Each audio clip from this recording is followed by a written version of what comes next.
Grace Mitchell had learned to survive on silence. She lived in the kind of apartment where the walls whispered secrets they shouldn't know, where neighbors heard everything but said nothing. The kind of place where rent was always late, where the electricity flickered like a dying heartbeat, and where hope came in small, measured doses that never lasted long enough. She was a nurse, not the kind in pristine hospital halls with benefits and pension plans. No. Grace worked the night shifts at a clinic that barely had a name, stitching up wounds that people didn't want documented, asking no questions because questions got you killed. Her hands had touched more blood than most surgeons. Her eyes had seen more fear than most therapists. And her heart had learned to stay quiet, because quiet meant safe. Quiet meant invisible, and invisible meant alive. But on the night everything changed, silence wasn't enough. It was past midnight when the knock came. Not a knock, really. More like a collapse. A body against wood. The sound of someone dying on her doorstep. Grace froze. Her first instinct was to ignore it, to turn off the light, crawl into bed, and pretend she heard nothing, because in her world, getting involved meant becoming a target, and targets didn't live long. But then she heard it again. A groan. Low. Desperate. The kind of sound that came from someone who'd already accepted death but wasn't quite ready to meet it. Her hands moved before her mind could stop them.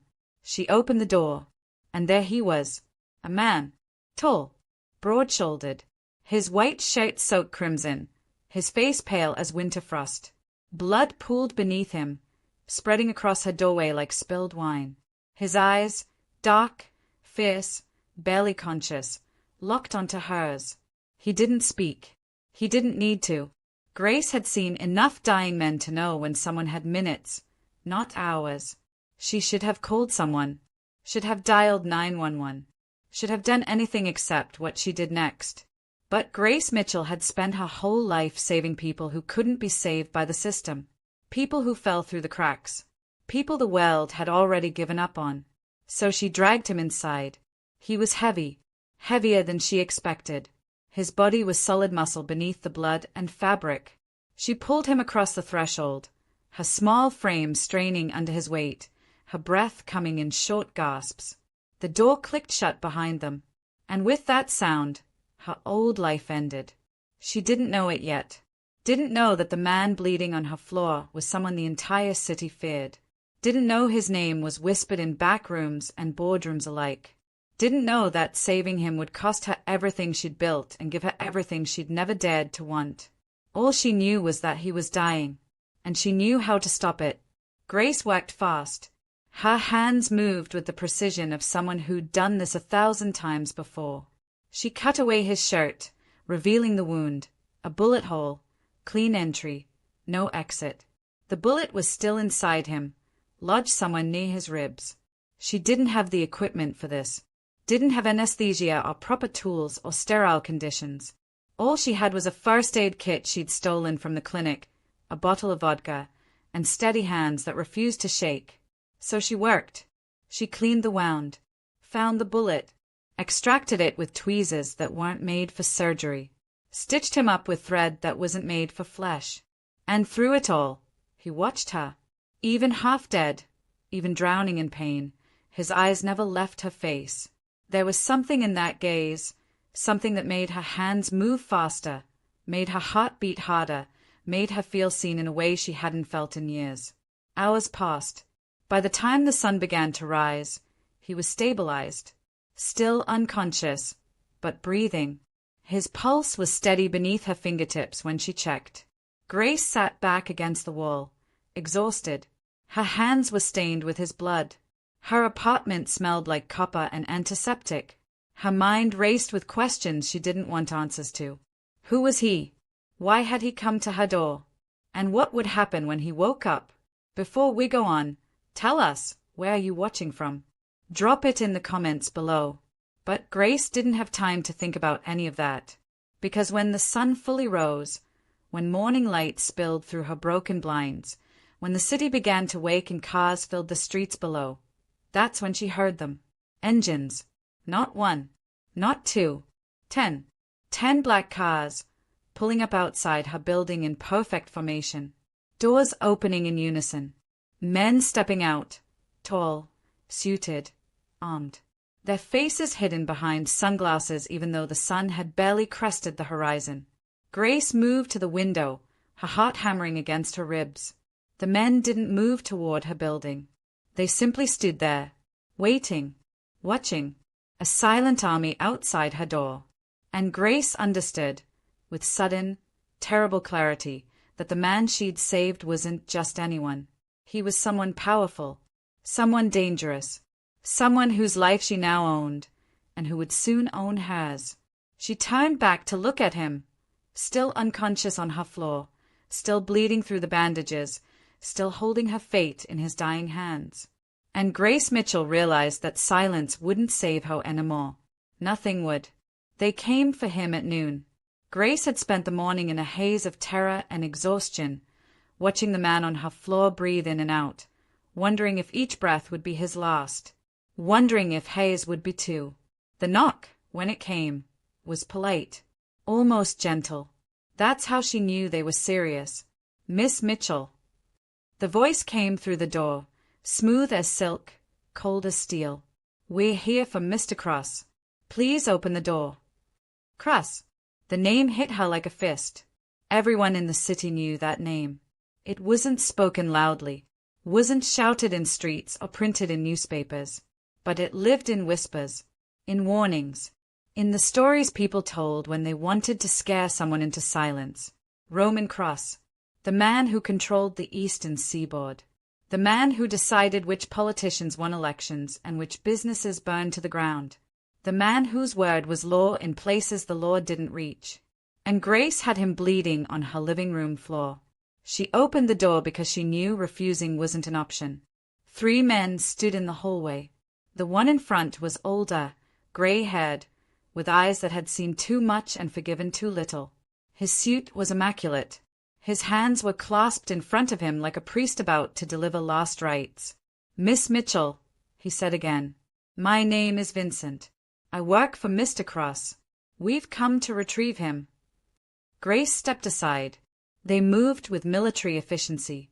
2 of them lifted Roman like he weighed nothing, carrying him toward the door with the kind of care reserved for precious cargo.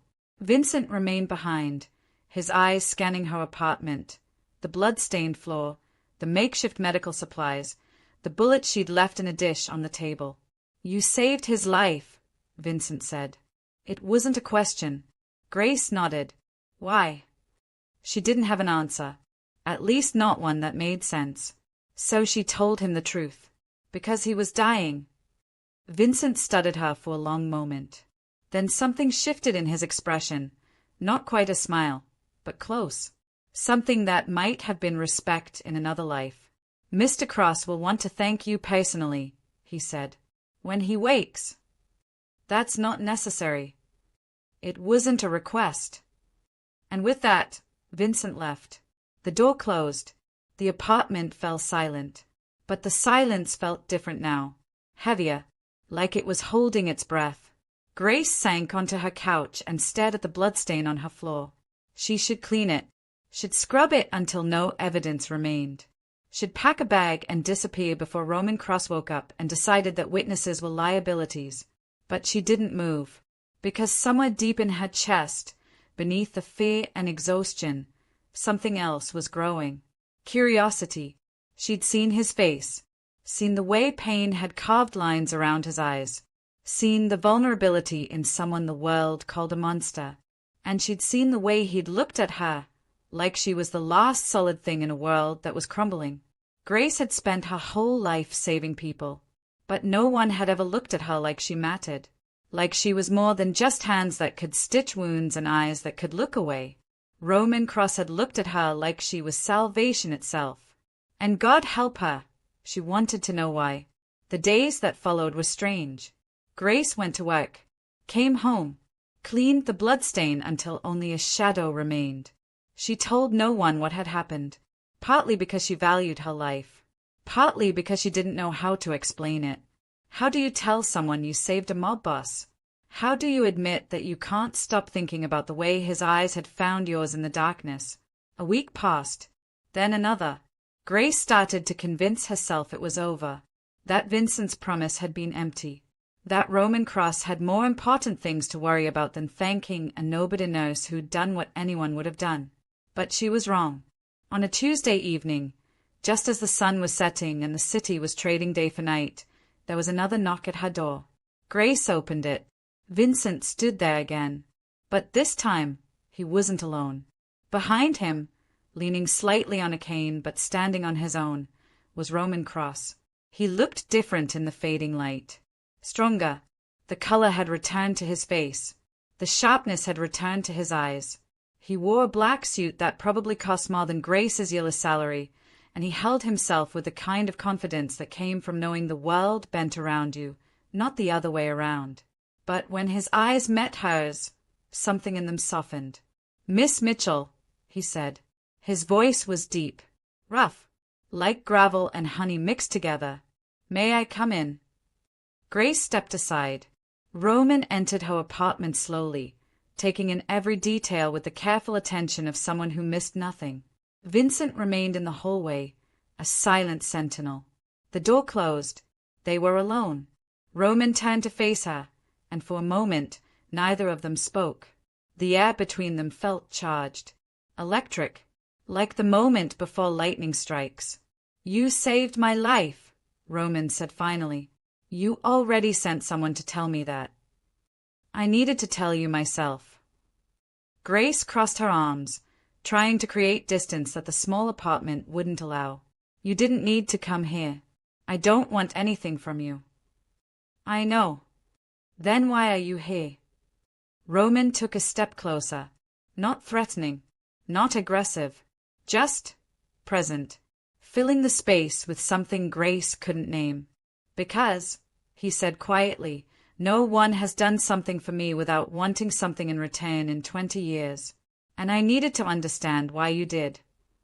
Grace met his gaze and saw something there she hadn't expected. Loneliness. The same kind that lived in her own chest. The kind that came from being invisible even when people were looking right at you. "I told Vincent," she said. "You were dying. That's reason enough." "For most people, it wouldn't be." "I'm not most people." Roman smiled then. Just barely. Just enough to show that he already knew that. "No," he agreed. "You're not." He reached into his jacket, and Grace tensed, but he only pulled out an envelope. He placed it on her kitchen table. "This is for the trouble I caused," he said, "and for your discretion." Grace didn't touch it. "I don't want your money." "I know, but you'll take it anyway, because your rent is 3 months overdue, and your landlord isn't a patient man." Grace's blood ran cold. "How do you?" "I make it my business to know about people who save my life." It should have felt like a threat, should have made her angry, but instead, all Grace felt was a strange kind of understanding.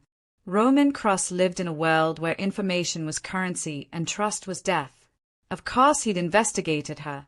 "Thank you," she said finally, "for the money, but you don't owe me anything else." "I disagree." "Mr. Cross." "Roman." The name felt too intimate on her tongue, too dangerous. "Roman," she said carefully, "I don't want to be in your debt, and I don't want you in mine. Let's call it even." Roman studied her with those dark, fathomless eyes. Then he nodded slowly. "As you wish." He moved toward the door, each step measured, deliberate. But when his hand touched the handle, he paused. "Grace." She startled at the sound of her name in his voice.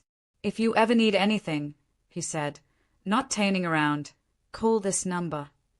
He pulled a card from his pocket and placed it on the table beside the envelope. "Anything at all. Any time. Day or night." "I won't." "You will." And then he was gone. The apartment fell silent again. Grace stood there for a long time, staring at the card on her table, at the single phone number printed in black ink.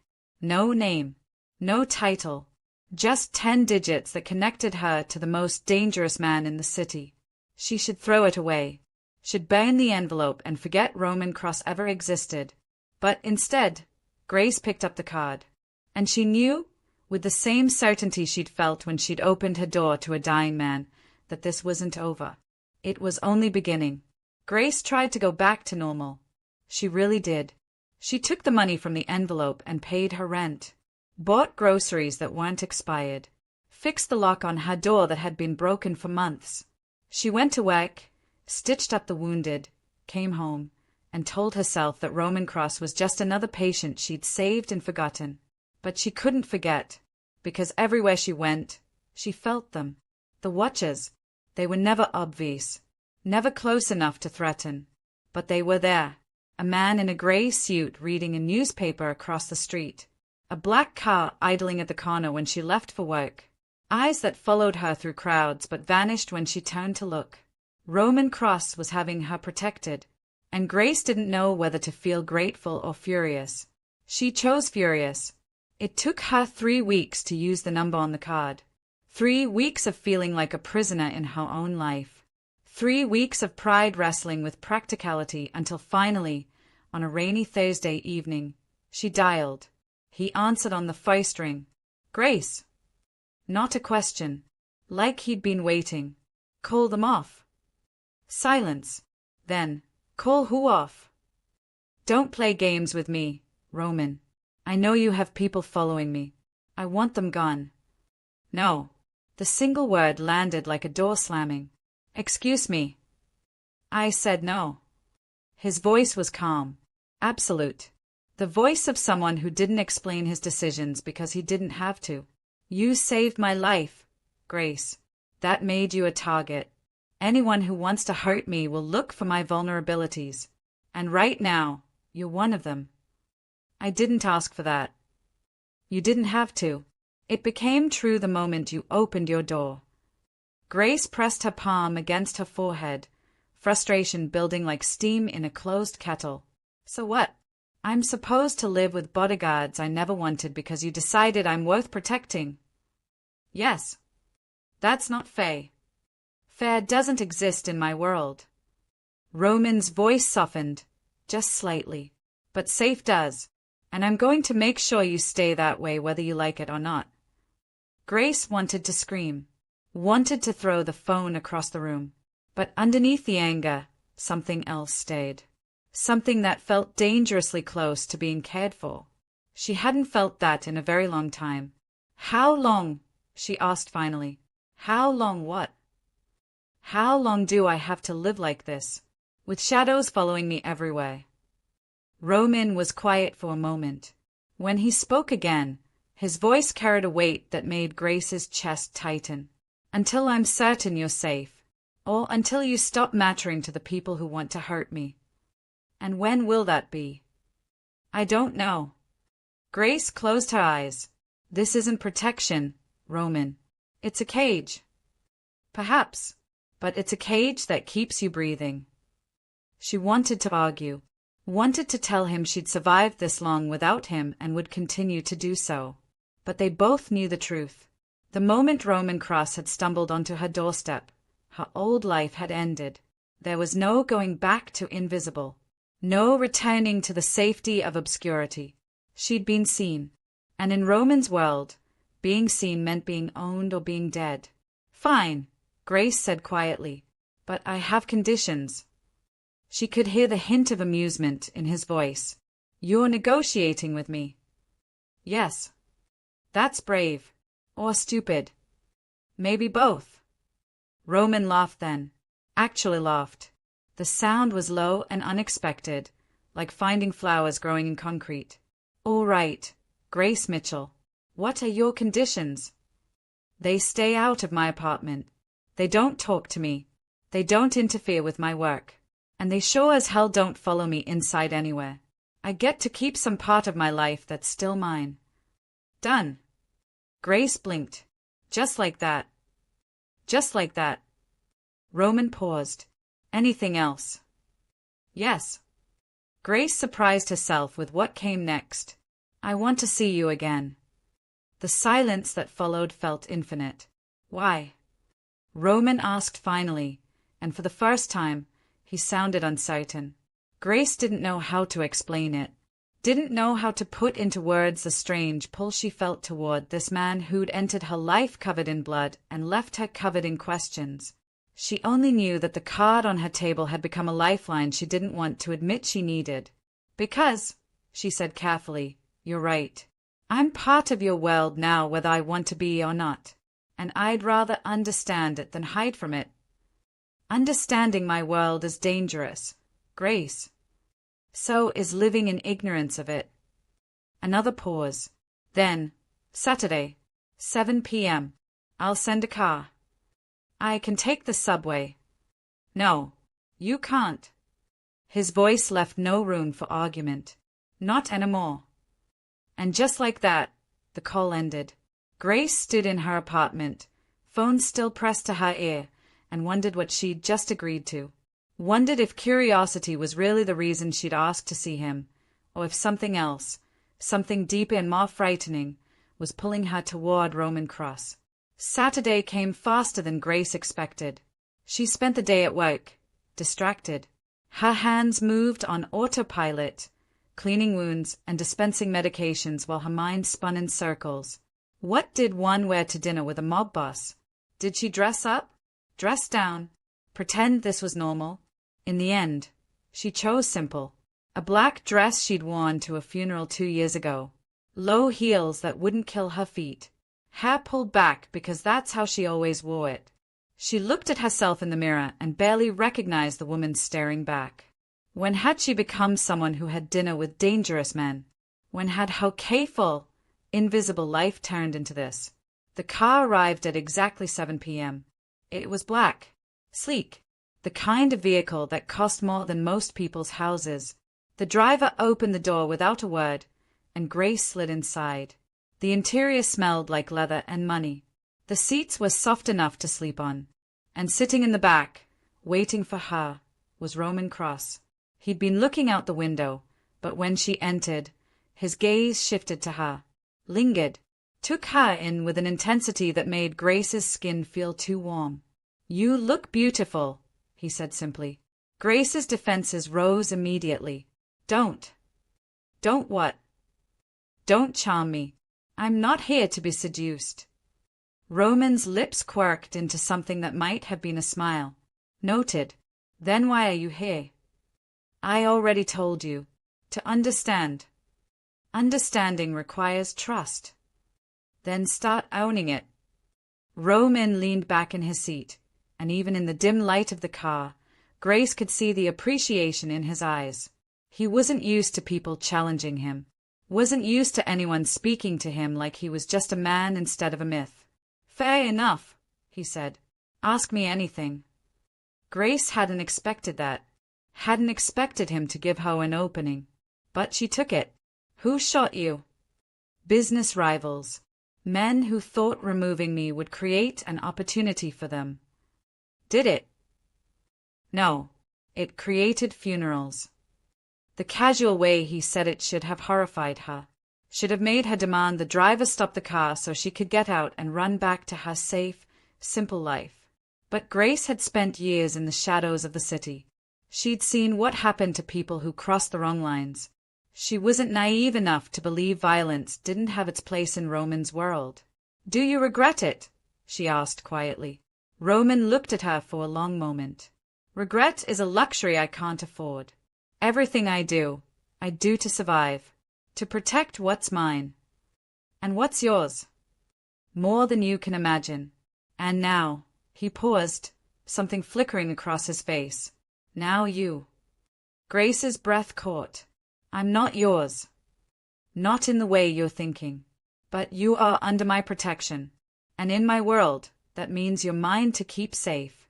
Mine to shield from the people who would use you against me. He leaned forward slightly. Whether you accept that or not doesn't change the truth of it.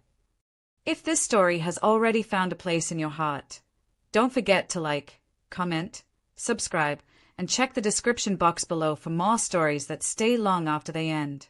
The car rolled through the city streets, carrying them toward a destination Grace didn't know. She should have been afraid, should have demanded answers. But instead, She found herself captivated by the man sitting across from her, by the contradictions he contained, the violence and the tenderness, the ruthlessness and the loyalty. "Where are we going?" she asked finally. "Somewhere private. Somewhere we can talk without eyes watching." "You mean your eyes?" Roman smiled, really smiled this time. "I meant other eyes. Mine are always watching. Grace, you'll get used to it." She shouldn't want to get used to it. Shouldn't want any part of this strange, dangerous new life. But as the car pulled up to a restaurant tucked away in a part of the city Grace had never seen, elegant, exclusive, the kind of place where reservations took months and names meant everything, she realized something terrifying. She was already getting used to it. And worse, she was starting to like it. The restaurant had no sign. That's how Grace knew it was expensive. The kind of place that didn't need to advertise because the right people already knew it existed. The door was unmarked blackwood. The windows were tinted so dark they might as well have been walls. Roman led her inside with a hand at the small of her back. Proprietary, protective, presumptuous. Grace wanted to pull away but didn't. Because the moment they stepped through that door, every eye in the room found them. And Grace understood, suddenly and completely, what it meant to be seen with Roman Cross. It meant power. It meant danger. It meant you mattered. The host greeted Roman by name but didn't smile, didn't make small talk, just led them through a main dining room where conversations died as they passed, down a hallway lined with art that probably belonged in museums, to a private room in the back. The door closed behind them. They were alone. The room was intimate. A single table set for two, candles casting shadows on walls papered in deep burgundy. A window overlooked the city, lights spreading out like fallen stars. Roman pulled out Grace's chair. She sat today. He took the seat across from her, and for a moment they just looked at each other, two people from different worlds, trying to navigate the space between them. "Tell me about yourself," Roman said. Grace blinked. "What?" "Your life. Your family. How you ended up working in a clinic that asks no questions and pays in cash." "That's not a first date conversation." "This isn't a date." "Then what is it?" Roman considered. "An exchange of truths. I want to know who you are, Grace Mitchell. The real you, not the version you show the world." Grace should have refused, should have kept her walls up. But something in his voice, something genuine beneath all that careful control, made her want to answer. "My parents died when I was 17, she said quietly. "Car accident. Drunk driver. I had a younger brother, Marcus. He was 12. We went into foster care, but they split us up. Different houses, different families." Her voice caught, just slightly. "I fought to keep us together, but I was a kid. No one listened to kids." Roman's expression didn't change, but something in his eyes darkened. "Where is he now?" "I don't know. We lost touch when he aged out of the system. I've tried to find him, but—" Grace shrugged, the gesture heavy with years of unanswered questions. "People disappear in this city, especially people like us. People like us. The ones no one cares about. The ones who fall through cracks and stay there." Roman was quiet for a long moment. Then, "I'll find him." Grace's head snapped up. "What?" "Your brother. I'll find him. If he's alive, if he's in this city, I'll know where he is by tomorrow night." "Roman, no. I didn't tell you that so you'd—" "I know, but I'm going to do it anyway." He leaned forward, his gaze intense. "You gave me my life back, Grace. Let me give you something in return, even if it's just answers." Grace wanted to refuse, wanted to tell him she didn't need his help, didn't want to owe him anything more than she already did. But the truth was, she'd spent 10 years wondering. 10 years carrying the weight of a brother she'd lost and couldn't save. "Okay," she whispered. "Thank you." Roman nodded once, then sat back. "Now ask me something." "What?" You wanted to understand my world. So ask me something about it. Anything. Grace thought for a moment. There were 1,000 questions she could ask. About his business, his enemies, the violence that surrounded him like a second skin. But only one question mattered. Do you regret it? She asked. Becoming who you are. Roman's jaw tightened. For a moment, Grace thought he wouldn't answer. Then he spoke, and his voice was rougher than before. Raw. Every day. And never. That doesn't make sense. It does in my world. Roman reached for his wine glass, turned it slowly between his fingers. I was 16 when my father was killed. Shot in front of me by men who thought they could take what he'd built. Men who thought a boy couldn't lead. Grace's chest tightened. I had a choice, Roman continued. Walk away. Let them have it. Start over somewhere else. Oh. He looked up, met her eyes. Or become something they couldn't kill. Something harder, colder, more ruthless than anything they'd ever seen. So you chose violence. I chose survival. Roman's voice was steel. And yes, that meant violence. It meant doing things I can never take back. Becoming someone I barely recognize sometimes. He paused. But it also meant protecting the people I loved. The people who depended on me. It meant building something that couldn't be destroyed by men with guns and empty threats. At what cost? Everything. The single word hung between them like a confession. I have wealth, power, respect. But I don't have peace, Grace. I don't have quiet. I don't have a single moment where I'm not calculating threats or watching my back. I haven't slept through a full night in 15 years. Grace saw it then. The exhaustion he hid behind control. The loneliness he masked with authority. The man beneath the myth, trapped in a role he couldn't escape even if he wanted to. Why are you telling me this? She asked softly. Roman looked at her with something that might have been wonder, or maybe fear. Because you're the first person in 20 years who looks at me and sees a man. Not a monster. Not a weapon. Just a man. The air between them shifted. Charged. Grace felt it in her bones. The pull toward him that defied logic. That ignored every warning her mind was screaming. If you've ever felt torn between fear and love, you'll understand her. Remember to like, comment, subscribe, and check the description box below. Your support keeps stories like this alive. I am afraid of you, Grace admitted. I'd be stupid not to be. Good. Fear keeps you careful. But I'm also. She struggled for words. I'm also not afraid. Not of you. Not anymore. Roman stood abruptly, the movement almost violent in its suddenness. He walked to the window, his back to her, shoulders tight with tension Grace could see even through his suit. You should be, he said quietly. You should be terrified of me, Grace. Of what I am. Of what being near me means. Grace rose too, crossed the space between them, stood beside him at the window, close enough to feel the heat radiating from his body. Why? She challenged. Why should I be afraid? Roman turned to her, and the look in his eyes stole her breath. It was raw, desperate, full of something Grace couldn't name but felt in every nerve. Because, he said hoarsely, I'm already too attached to you, and everything I get attached to ends up destroyed. Grace's hand moved before she could stop it, found his, squeezed. Roman stared at their joined hands like he'd never seen anything more dangerous. Maybe, Grace said softly, I'm not as easy to destroy as you think. Roman's laugh was bitter. You don't know what you're saying. Then show me.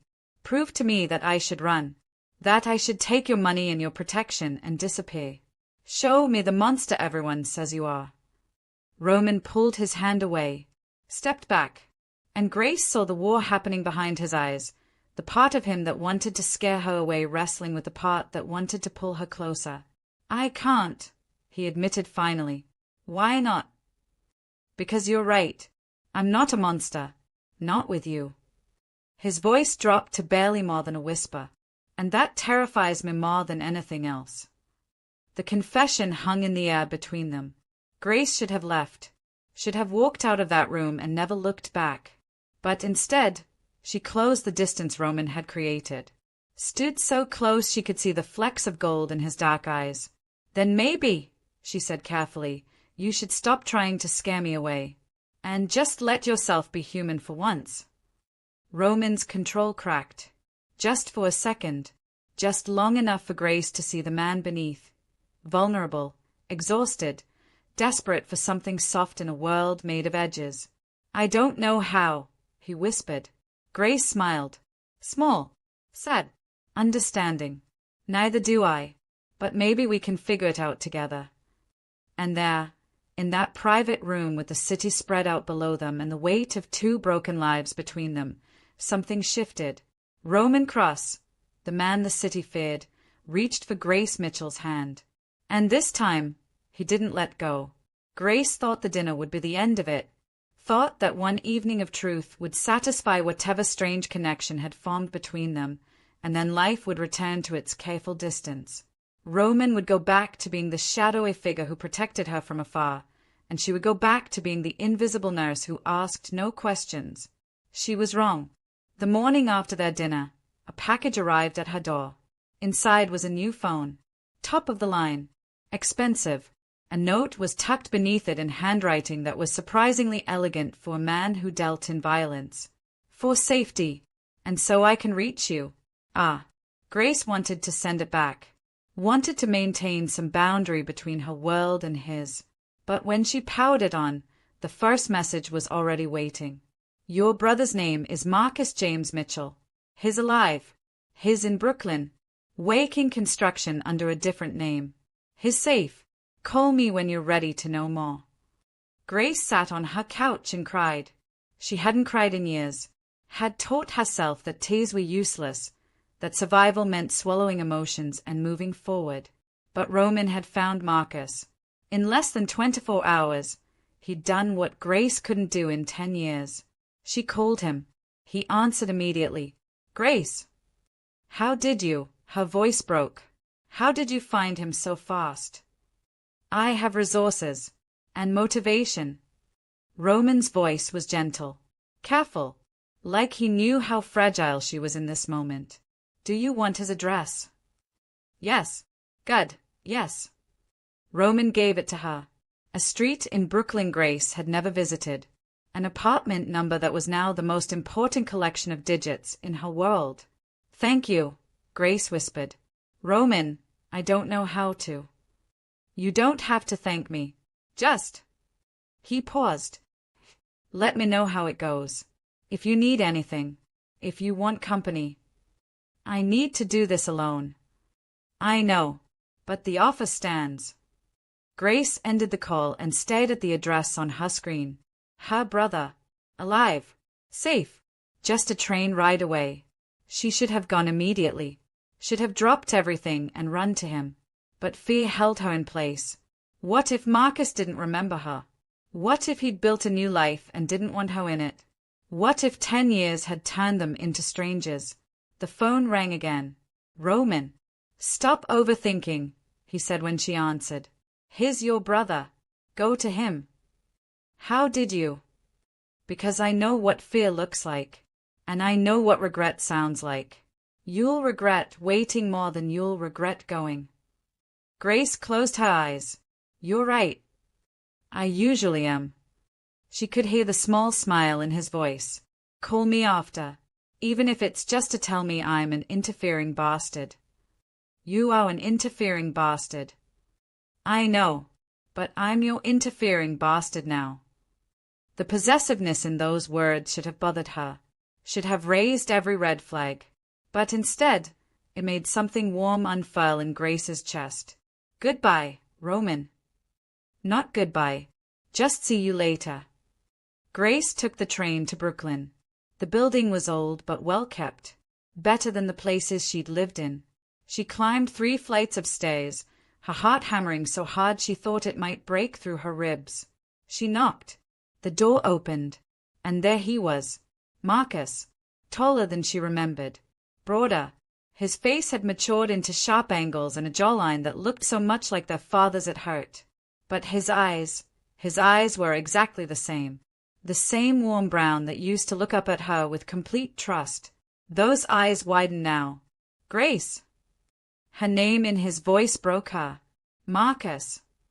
And then they were hugging, and Grace was crying, and Marcus was crying too, and 10 years dissolved like they'd never happened. They stood in that doorway, holding each other like drowning people finding land. I looked for you, Marcus said into her hair. I tried to find you, but the system. I know. I looked too. I never stopped looking. They talked for hours, filled in the gaps of a decade.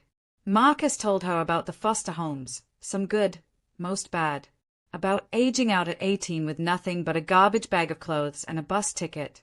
About the jobs he'd worked, the people he'd met, the life he'd scraped together from nothing. Grace told him about nursing school, about the clinic, about living in the margins of a city that didn't care if you survived or disappeared. She didn't tell him about Roman. Not yet. That was too complicated, too dangerous. And Marcus had already survived enough danger in his life. But when she left, when she hugged her brother goodbye with promises to come back soon, to never lose touch again, Marcus stopped her at the door. Grace? How did you find me?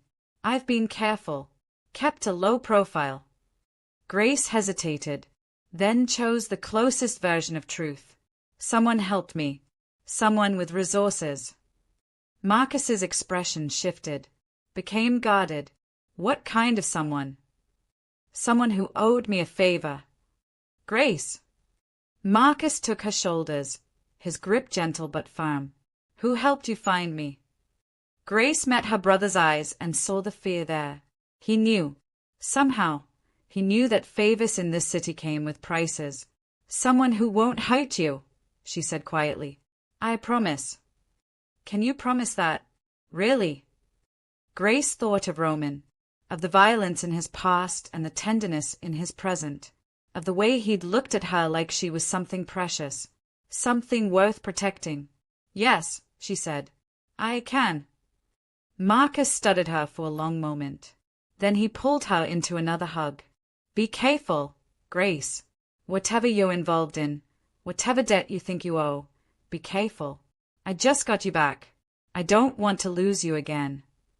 You won't, I swear. But as Grace rode the train back to Manhattan, watching the city blur past her window, she wondered if that was a promise she could keep. The text came that evening. How did it go? Grace stayed at her phone, at Roman's question, at the consign underneath the simple words. Good. Better than good. Thank you. I'm glad. Grace typed and deleted 3 different responses before settling on, Can I see you again? The reply came immediately. When? Now. I'll send a car. This time, the car took her to a penthouse in Midtown, the kind of building where security was invisible but omnipresent, where every safe gleamed and every detail whispered wealth. Roman met her at the door. He wore dark slacks and a white shirt with the sleeves rolled up, revealing forearms coated with muscle and marked with scars. His hair was slightly disheveled, like he'd been running his hands through it. He looked more human than Grace had ever seen him. Come in, he said. Grace stepped into his world. The penthouse was stunning. Floor-to-ceiling windows overlooking the city. Minimalist furniture that probably cost more than most people's cars. Art on the walls that Grace recognized from museums. But it felt empty. Not in a physical sense. In the way that mattered. There was nothing personal here. No photographs. No clutter. No signs that anyone actually lived in this space instead of just existing in it. It's not much, Roman said, and Grace almost laughed because it was everything. It's beautiful. It's strategic. High security. Good views. Easy to defend. Roman shrugged. It's not a home. Grace turned to look at him. What is home to you? Roman met her eyes, and something in his expression made Grace's breath catch. I don't know anymore. I haven't had one in a long time. They stood there in the middle of all that expensive emptiness, and Grace saw the truth. Roman Cross had everything, and he had nothing. "Thank you," Grace said again, "for Marcus, for giving me my brother back." "You don't have to keep thanking me." "Yes, I do. Because you didn't have to do that. You didn't owe me that." Roman crossed the space between them, slowly, deliberately, until he stood close enough that Grace could see the shadows under his eyes, the lines that exhaustion had carved around his mouth. "Grace," he said quietly, "I would do anything for you, and that scares the hell out of me." Grace's pulse kicked up. "Why?" "Because I don't do anything for anyone. Because I built my entire life on not needing people, not letting anyone close enough to matter." His hand rose, hesitated, then gently tucked a strand of hair behind her ear. "And then you opened your door to a dying man and ruined everything." Grace's laugh was shaky. "Sorry." "Don't be." Roman's hand lingered near her face, his thumb barely brushing her cheekbone. "You're the best thing to happen to me in 20 years. And the most dangerous. If your heart's racing too, take a breath. And don't forget to like, comment, subscribe, and check the description box below for more unforgettable love stories." Grace should have stepped back, should have created distance. But instead, she leaned into his touch. "I'm not dangerous," she whispered. "You are to me." Roman's voice was rough, raw. "Because you make me want things I can't have. A normal life. Peace. Someone to come home to who isn't afraid of me." "I'm not afraid of you." "You should be." "We've already had this conversation, Roman. And I'm still here." Roman's control wavered. Grace could see it in the way his jaw clenched, in the way his breathing changed, in the way he looked at her like she was the answer to a question he'd been asking his whole life. "Grace," he said, and her name on his lips sounded like a prayer. "If we do this, if we cross this line, there's no going back. You'll be mine, and I'll be yours, and everyone in this city will know it. They'll use you against me. They'll threaten you to get to me. Your life will never be simple again."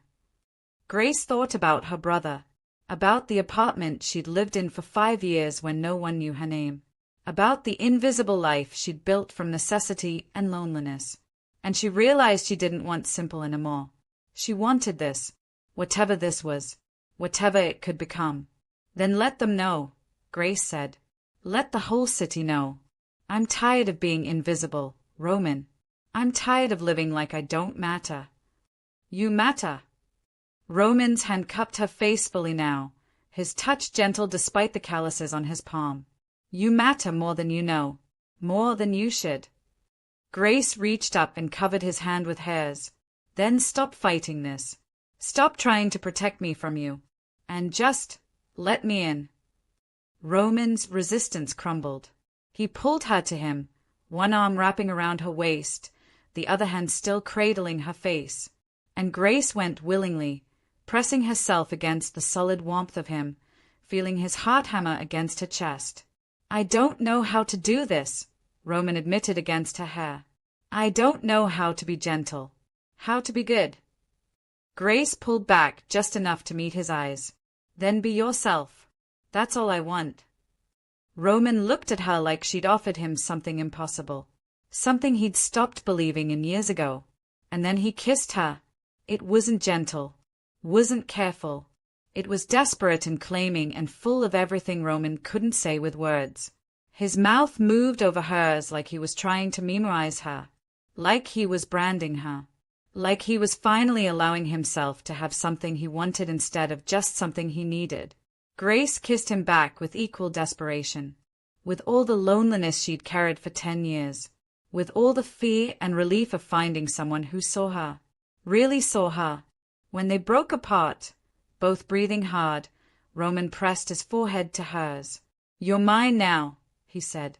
Not a question, a statement, a vow. Grace should have argued, should have maintained her independence. But the truth was, some part of her had been his since the moment she'd opened her door to a dying man and chosen to save him instead of save herself. "I know," she whispered. Roman pulled her closer, tucking her head under his chin, holding her like she was the only solid thing in a world that was constantly shifting. And Grace let herself be held. For the first time in her entire adult life, she let herself belong to someone. And it felt like coming home. The next 3 weeks felt like living in a dream. Grace still went to work. Still stitched wounds and dispensed medication at the nameless clinic where questions died before they were asked. But everything else changed. Roman called her every morning. Just to hear her voice. Just to make sure she was safe.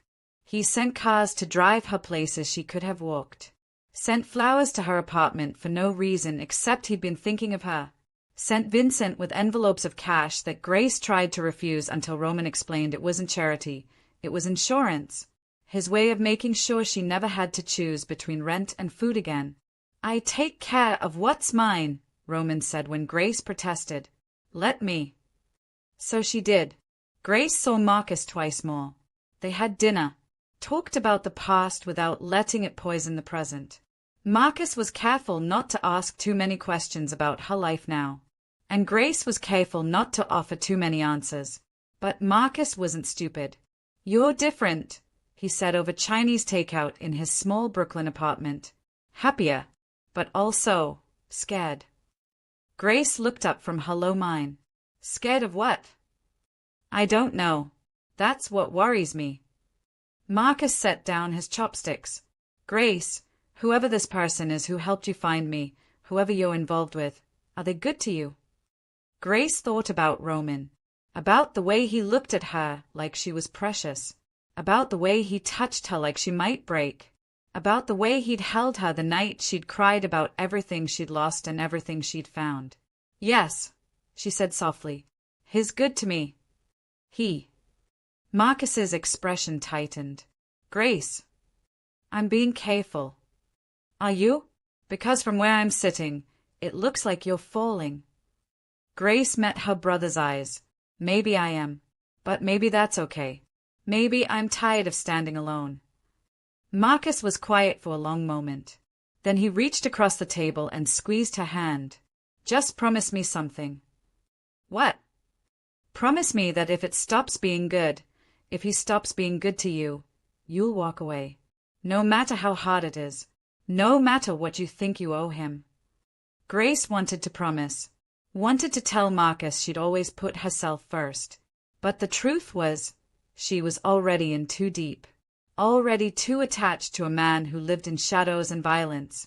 Already too in love with someone she barely knew but understood completely. I promise, she said anyway. Because sometimes lies were kinder than truths. Roman took her to places she'd never imagined she'd see. Private art galleries that opened just for them. Restaurants where chefs prepared meals that weren't on any menu. Rooftop gardens where the city sprawled below like a living map of lights and dreams. But Grace's favorite nights were the quiet ones. The nights when Roman came to her apartment instead of sending a car. When he kicked off his expensive shoes and sat on her second-hand couch and just existed in her space. When they ordered pizza and watched old movies and pretended they were normal people living normal lives. Those were the nights Grace saw the man beneath the myth. The man who laughed at stupid comedies. Who fell asleep during slow dramas with his head on her shoulder. Who woke up sometimes in the middle of the night, breathing hard from nightmares he wouldn't talk about, and let Grace hold him until the demons retreated. What do you dream about? Grace asked one night, her fingers combing through his hair as he lay with his head in her lap. Roman was quiet for so long she thought he wouldn't answer. Then, blood. Choices. The people I couldn't save. Do you dream about the people you did save? No. Those don't haunt me. Grace's hand stilled. Should they? Roman turned to look up at her, his dark eyes full of something Grace couldn't quite name. What do you mean? I mean, do you ever think about the good you've done? The people you've protected? The lives you've made better? Roman sat up, putting distance between them. Grace, I'm not a good man. The things I've done. I know what you've done, or at least I can imagine. Grace moved closer, refusing to let him retreat. But I also know what you've done for me. For Marcus, I know you employ people who can't get jobs anywhere else. I know you protect neighborhoods the police have given up on. I know you're more complicated than the monster everyone thinks you are. Roman looked at her like she was speaking a foreign language. You don't know everything. Then tell me the worst thing you've ever done. Let me decide if I can live with it. No. Why not? Because I don't want to see the moment you stop looking at me the way you're looking at me right now. Roman's voice cracked, just slightly. I don't want to lose the one person who sees me as human. Grace cupped his face in her hands. Roman, I'm not going anywhere.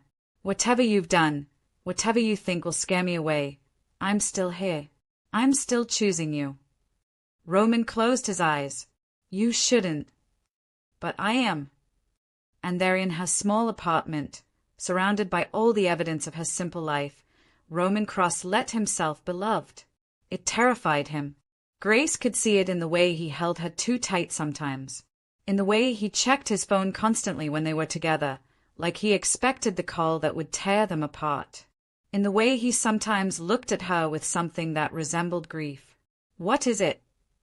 Grace asked one evening when she caught that look. Nothing. Roman. He sighed, set down his wineglass, pulled her onto his lap so they were face to face. I'm waiting for the other shoe to drop. For reality to catch up with this, whatever this is we're doing. What do you think reality looks like? Something taking you from me. Someone using you to hurt me. You realizing that being with me means living in constant danger and deciding I'm not worth it. Grace wrapped her arms around his neck. What if none of those things happen? What if we just get to be happy? People like me don't get happy, Grace. We get powerful. We get rich. We get feared. But we don't get happy. Maybe you didn't. Until now. Before we close this chapter, take a moment, like, comment, subscribe, and check the description box below. Every small gesture helps the next story find its way to you. Roman's arms tightened around her. I don't deserve you. Probably not. But you have me anyway. And for a while, for 3 perfect weeks, that was enough. But peace never lasted in Roman's world. The call came on a Tuesday night. Grace was at work, cleaning a knife wound on a teenager who'd been in the wrong place at the wrong time, when her phone buzzed. Roman's name flashed across the screen. She answered. Hey, I'm working. Can I call you back? No. Roman's voice was different. Harder. The voice he used when he was the boss, not the man. Grace, I need you to listen carefully. Where are you right now? Fear iced Grace's spine. The clinic. Why? Is Vincent there? Grace glanced toward the waiting room. Sure enough, Vincent sat in the corner, reading a newspaper like he always did when Roman sent him to watch over her. Yes. Good. Don't leave with anyone except him. Don't go anywhere alone. Don't talk to anyone you don't know. Roman's words came fast. Urgent. I'm sending additional security. They'll be there in 10 minutes. Roman, what's happening? Something I should have anticipated. His voice softened, just slightly. Grace, I need you to trust me. Can you do that? Grace thought about the past 3 weeks, about every promise Roman had made and kept, about the way he'd looked at her like she was worth protecting. Yes, she said. I trust you. Good. Finish your shift. Vincent will bring you to me. Don't be afraid. But Grace was afraid, because she heard something in Roman's voice she'd never heard before. Fear. Roman Cross, the man the city feared, was afraid. And if he was afraid, then something very bad was coming. The shift ended without incident. Grace cleaned up, said goodnight to her coworkers, and followed Vincent to the car. But this time, there were 3 other vehicles waiting. 6 men in total, all armed, all watching the street like enemies might pour from the shadows at any moment. What's going on? Grace asked as Vincent opened the door for her. Mr. Cross will explain everything, Vincent said, his voice carefully neutral. They drove through the city in a convoy. Grace watched the streets pass, watched the way people moved out of their path, watched the way Vincent had never left his weapon. Whatever was happening, it was serious. They didn't go to Roman's penthouse. Instead, they drove to a building Grace had never seen before. Industrial, nondescript, the kind of place that didn't exist on any official maps. Vincent led her inside. The building was full of people, men and women moving with military precision, voices speaking in low, urgent tones, computer screens displaying information Grace didn't understand. This wasn't Roman's home. This was his war room. And in the center of it all, standing in front of a wall of monitors, was Roman. He turned when Grace entered, and the look on his face told her everything. The dream was over. Reality had arrived, and it had teeth. Roman crossed the room in 3 strides and pulled Grace into his arms. Not gently, not carefully, like he needed to confirm she was real and whole and there. "You're safe," he said into her hair. "Thank God, you're safe." Grace pulled back enough to look at his face. "Roman, what's happening?" He released her but kept one hand on her arm, like he couldn't bear to lose contact. "Come with me." Roman led her to a private office in the back of the building. The door closed behind them, muffling the controlled chaos outside. He gestured to a chair, but Grace remained standing. "Talk to me," she demanded. Roman leaned against his desk, and Grace saw the exhaustion carved into every line of his face. "Do you remember when I told you that saving my life made you a target?" "Yes." "Someone's decided to confirm that." Roman pulled out his phone, pulled up a photo, turned it toward Grace. "This was delivered to one of my businesses this morning." Grace looked at the image and felt her blood turn to ice. It was her, walking to work. The photo had been taken from across the street, zoomed in, professional quality. And across her image, written in red, were 4 words. "We know about her." Grace's hand started to shake. "Who sent this?" "The Volkov family. Russian organized crime. They've been trying to move into my territory for 2 years." Roman's jaw clenched. "I've kept them out, but they are getting desperate. And desperate men do stupid things. Like threatening a nice. Like going after the one person they think I actually care about." Roman's voice went soft. "Dangerous. They're not wrong." Grace sank into the chair she'd refused moments ago. "What do they want?" "Territory, money, power, the usual." Roman knelt in front of her, taking her hands in his.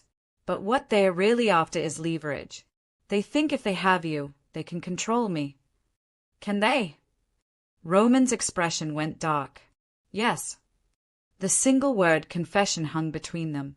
Grace should have been terrified, should have demanded Roman fix this, should have run far away from the danger his life had brought into hers. But instead, all she felt was a strange sense of clarity. This was the cost of being seen, the price of mattering to someone the world feared. "What are you going to do?" Grace asked quietly. "Protect you. Starting now." Roman stood, paced to the window overlooking the city. "I'm moving you somewhere safe. Somewhere the Volkovs can't find. Somewhere." "No." Roman turned. "Excuse me." Grace stood, met his eyes steadily. "I said no. I'm not going into hiding. I'm not going to live in a cage because some people want to use me against you." "Grace, this isn't a negotiation." "You're right. It's not." Grace crossed her arms. "You don't get to make decisions about my life without consulting me. I'm not a possession, Roman. I'm a person. And I get a say in how I handle this." Roman's control wavered. "Do you have any idea what these people are capable of? What they'll do to you if they get their hands on you?" "No. But I'm guessing you do. And I'm guessing you're not going to let that happen." "Grace, do you trust me?" Grace interrupted. Roman stopped. "What?" "You asked me to trust you earlier. Now I'm asking you. Do you trust me? Of course I do. Then trust me to make my own choices. Trust me to be strong enough to handle this. Grace moved closer. You said I matter to you. That I'm not just someone you're protecting out of obligation. So stop treating me like I'm fragile. Stop trying to lock me away. And start treating me like your partner. Roman stared at her like she'd just spoken in tongues. My partner. Yes, because that's what I am now, whether you planned it or not. Whether either of us wanted it or not. Grace reached up, touched his face. You're in my life, Roman. Which means your enemies are my problem too. So stop trying to fight this alone and let me help. Help? Roman's laugh was bitter. Grace, you're a nurse, not a soldier. No, but I'm smart, and I'm resourceful, and I know how to survive in a city that tried to kill me long before the Volkovs even knew I existed. Grace's voice strengthened. You don't survive what I survived by being weak, Roman. You survive by being stubborn, by refusing to disappear, by fighting for every inch of space you occupy in this world. Roman looked at her with something Grace had never seen before. Respect. Real respect. Not the kind given out of politeness or obligation, but the kind earned through strength. All right, he said finally. What do you propose? Grace hadn't expected him to actually ask. Hadn't thought past her demand to be included. But now that he was listening, her mind raced. We make them think you don't care, Grace said slowly, the idea forming as she spoke. We make it look like I'm nothing to you. Like I was just a one-time thing. A mistake. Something you've already forgotten. Roman's expression darkened. No. Why not? Because denying you would be the biggest lie I've ever told. And because I'm done hiding what you mean to me. Grace's heart clenched. Roman. No. Roman pulled her close, his arms wrapping around her like he could shield her from the world through will alone. I've spent 20 years lying, pretending, hiding anything that could be used against me. And I'm tired, Grace. I'm so goddamn tired of pretending I don't feel anything. Then what do we do? Roman pulled back, and the look in his eyes was pure steel. We do what I should have done the moment the Volkovs stepped foot in my city. We end this. Permanently. Grace felt a chill run down her spine. What does that mean? It means war. Roman's voice was cold. Final. It means I stop playing defense and start reminding people why they fear my name. It means... A knock interrupted him. Vincent entered without waiting for permission. They've made contact, Vincent said. They want to meet. Roman's expression didn't change. When? Tomorrow night. Neutral ground. They are claiming they want to negotiate. It's a trap. Obviously. Vincent's lips quirked into something that wasn't quite a smile. But it's also an opportunity. Roman was silent for a moment. Then he nodded. Set it up. But triple the security. And Grace, he turned to her. Grace doesn't leave this building until it's done. Like hell I don't, Grace protested. Grace.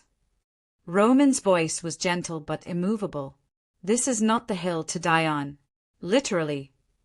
Grace wanted to argue, wanted to demand she be part of whatever happened next. But she saw the fear beneath Roman's determination. Saw how much it was costing him to even consider walking into a trap. Fine, she conceded. But you come back to me. You understand. Whatever happens at that meeting, you come back. Roman pulled her close one more time, pressed his lips to her forehead. I always come back. But Grace heard the thing he didn't say. Until I don't. The next 24 hours felt like waiting for an execution. Grace stayed in the building. It wasn't safe house, she learned, but one of Roman's legitimate businesses. A security firm that protected high-value targets. Ironic, considering Grace had become exactly that. Roman stayed with her as much as he could, but even when he was there, she could see his mind working, planning, calculating, preparing for war. Tell me about them, Grace said that night as they lay together in a room that was more fortress than bedroom. The Volkovs. Who are they? Roman was quiet for a moment. Dmitry Volkov is the head of the family. Second-generation Russian mob. His father built the empire through brutality and fear. Dmitry inherited both. What does he want from you? Everything. My territory. My businesses. My reputation. Roman's arm tightened around her. He's been testing boundaries for years. Small incursions. Minor provocations. I've pushed back every time. But this, he gestured vaguely toward Grace. This is different.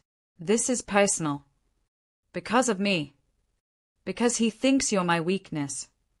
Roman turned to face her. And he's right. Grace touched his face. I'm not your weakness, Roman. I'm your reason to win. Roman's laugh was soft. Sad. You should have been a general, Grace Mitchell. Maybe in another life. In another life, we would have met differently. You would have been a doctor in a real hospital. I would have been. Roman stopped. I don't know what I would have been, but something better than this. I don't want something better, Grace said fiercely. I want you, exactly as you are, scars and all. Roman kissed her then, deep and desperate and full of all the things he couldn't say with words. And Grace kissed him back, memorizing the taste of him, the feel of him, in case this was the last time. The meeting was set for midnight. An abandoned warehouse by the docks. Classic mob mover setting, which would have been funny if it wasn't so deadly serious. Grace watched Roman prepare. Watched him strap on weapons with the ease of long practice. Watched him transform from the man who held her gently into the legend the city feared. I'll be fine, Roman said, noticing her expression. You don't know that. I've survived worse. That doesn't mean you'll survive this. Roman crossed to her, cupped her face in his hands. Grace, I need you to understand something. I've been walking into dangerous situations for 20 years. I know how to read people, how to spot traps, how to survive. But you've never had something to lose before, Grace whispered. You've never had someone waiting for you to come home. Roman's expression cracked. Just for a moment. No, I haven't. So come back to me. Please, just come back. I will. Roman pressed his forehead to hers. I promise. And then he was gone. Grace stood at the window of the Securitifame, watching the convoy of black vehicles disappear into the night. Vincent had stayed behind, Roman's order. Someone to protect Grace if everything went wrong. He'll be okay, Vincent said from behind her. Roman's the smartest man I know. He doesn't walk into situations he can't control. And if this is the one situation he can't control. Vincent was quiet. Then God help the Volkovs. Because Roman Cross doesn't lose the things he loves. Grace turned. He told you that? That he loves me? Vincent's expression softened. He didn't have to. I've known Roman for 15 years. I've never seen him look at anything the way he looks at you. Like you're the first real thing in a world full of illusions. Tears stung Grace's eyes. I didn't ask for this. Didn't ask to fall in love with someone so dangerous. Love doesn't ask permission. Vincent moved to stand beside her at the window. It just happens. And then we deal with the consequences. Grace and Vincent stood in silence, watching the city lights blur through her tears. And somewhere in those lights, Roman Cross was walking into a war. For her.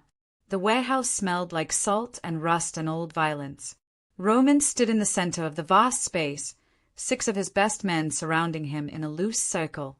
Not protection. Roman never hid behind anyone. But insurance. A reminder that he didn't come alone, didn't come weak, didn't come willing to be a victim. Across the empty expanse, Dmitry Volkov waited. He was younger than Roman expected. Early 40s, maybe. Tall and lean with the kind of sharp features that looked carved rather than born. His suit was expensive but flashy. Too many buttons undone, too much gold at his wrists. He looked like money trying too hard to look like power. Behind him stood 8 men, all armed, all watching Roman with the kind of hunger that came before violence. "Cross," Dmitri said, his accent thick but his English perfect. "Thank you for accepting my invitation. Let's skip the pleasantries, Volkov. You threatened someone under my protection. That makes this personal." Dmitri smiled. It didn't reach his eyes. "The nice, yes, pretty thing. I can see why you're attached." Roman's control was absolute. Not a flicker of emotion crossed his face, but inside, rage coiled like a snake ready to strike. "What do you want?" Roman asked. "What I've always wanted. Recognition that this city is big enough for both of us." Dmitri spread his hands. "You control the east. Give me the west. We divide the spoils. Everyone profits. Everyone lives. The west is already mine." "Is it? Because from where I stand, you're spread thin. Too many operations. Too many people to protect." Dmitri's smile widened.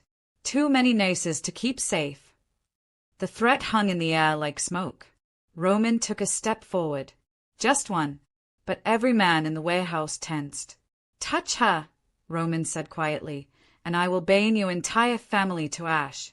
Your brothers, your cousins, your soldiers. I will salt the earth where your empire stood and make sure no one remembers the Volkov name except as a warning." Dmitri's smile faltered. Big words for a man whose weakness is so obvious. "She's not my weakness." Roman's voice was steel. "She's my line in the sand. The thing I will destroy worlds to protect. There's a difference." "Is there?" Dmitri pulled out a phone, tapped the screen, turned it toward Roman. "Because from these photos, it looks like love to me. And love is always weakness." The screen showed images. Grace leaving her apartment. Grace at work. Grace laughing with Marcus in Brooklyn. Grace in Roman's arms outside a restaurant 3 nights ago. Roman's blood went cold. They'd been watching for weeks, documenting, building a case, and Roman had been too distracted by happiness to notice. "I could have taken her a dozen times," Dmitri continued. "Could have made her disappear. Could have sent you pieces of her until you gave me what I wanted." He pocketed the phone. "But I'm not a monster, Cross. I'm a businessman. So I'm giving you a choice." "I'm listening." "Walk away. Give me the Western Territory. Publicly acknowledge that the Volkovs are equals, not subordinates. Do this, and your nurse stays safe. You get to keep your little romance. Everyone wins." "And if I refuse?" Dmitri's expression hardened. "Then I stop being a businessman, and I become the monster you think I am." Roman was quiet for a long moment. The warehouse echoed with tension, with the promise of violence waiting to be unleashed. Then Roman laughed. It wasn't a pleasant sound. It was the laugh of a man who'd been pushed too far, who'd been backed into a corner, who was about to remind everyone why they should have left him alone. "You think you're the first person to threaten someone I care about?" Roman asked. "You think you're the first to think that loving something makes me weak?" "I think." "You don't think. That's the problem." Roman's voice cut through the space like a blade. "You see a man in love and you see vulnerability. But what you should see is a man who finally has something worth burning the world down for." Dmitri's hand moved toward his weapon. Every gun in the warehouse rose simultaneously. "Don't," Roman said calmly. "Because if bullets start flying tonight, you won't walk out of here. None of you will. My men have orders. If I die, they kill you all. And then they kill everyone you love. Your family doesn't just lose the war. It ceases to exist." "You're bluffing." "Am I?" Roman smiled. It was not a kind expression. "Test me. Pull that trigger. See what happens." The moment stretched, breathless, infinite.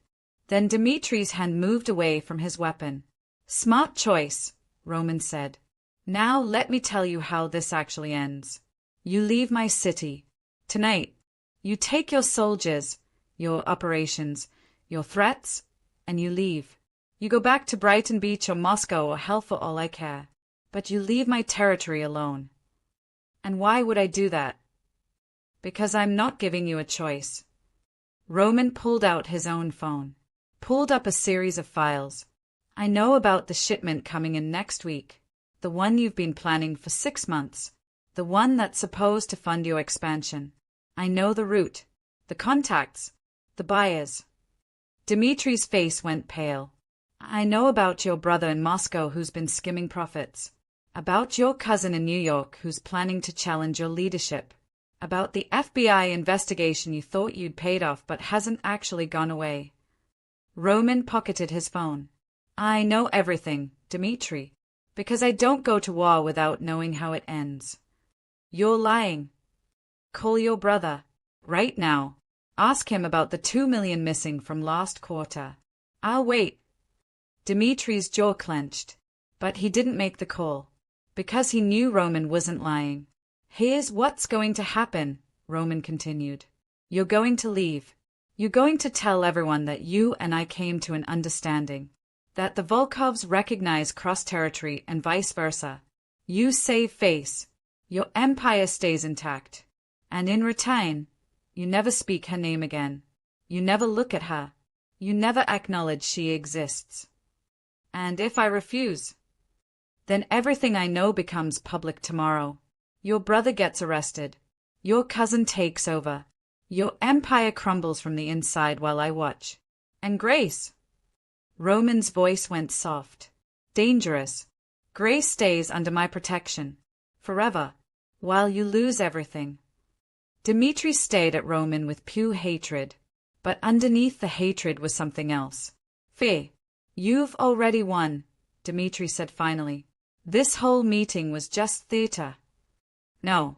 This meeting was me giving you a chance to walk away with your dignity intact. Not because I'm merciful, but because spilling blood is expensive and messy and I have better things to do with my time. Like playing house with your nurse. Roman's expression didn't change. Like building a life. Something you'll never understand. Dimitri was silent for a long moment. Then he nodded once. Sharp. Angry. We leave tonight. The Western Territory remains yours. But cross. He stepped closer. If you ever show weakness again, I'll be there. And next time, I won't offer negotiation. There won't be a next time, Roman said quietly. Because I'm done pretending I don't care about anything. I'm done hiding the things that matter. Grace matters, and anyone who threatens her will learn what I'm capable of when I actually have something to fight for. Dimitri turned and walked toward the exit. His men followed. At the door, he paused. She'd better be worth it. Roman thought about Grace, about the way she looked at him like he was human, about the way she touched him like he was precious, about the way she demanded to be his partner instead of his possession. She is, Roman said. She's worth everything. And then the Volkovs were gone. The warehouse fell silent. Roman's men lowered their weapons, released breaths they'd been holding, looked at their boss with new understanding. Sigh, one of them said. That was necessary, Roman interrupted. And effective. Now let's go home. But as Roman walked toward the exit, as his men flanked him and the night air hit his face, one thought consumed him. Grace. He needed to see her. Touch her. Confirm she was safe. He needed to tell her that he'd won. That they'd won. That no one would threaten her again. The drive back took forever. Roman sat in the back of the car, watching the city pass, thinking about how close he'd come to losing everything. How one moment of distraction, one lapse in security, could have cost Grace her life. He couldn't let that happen again. Wouldn't let it happen again. When they arrived at the security firm, Roman didn't wait for the car to fully stop. He was out and moving, taking stairs 3 at a time, pushing through doors that opened before he reached them. And there she was. Grace stood by the window where he'd left her, still dressed, still awake, still waiting. Vincent stood nearby but stepped back when Roman entered. Grace turned. Their eyes met, and Roman saw everything he needed to see in her expression. Relief, fear, love. So much love it nearly broke him. "Roman," she breathed. He crossed the room and pulled her into his arms. Held her so tight he probably hurt her. But Grace didn't complain. She just held him back, her face pressed against his chest, her hands fisting in his jacket. "You came back," she whispered. "I promised." "What happened?" Roman pulled back enough to see her face. "It's over. Dimitri's leaving. You're safe." Grace's eyes searched his. "Just like that." "Not just like that. But yes.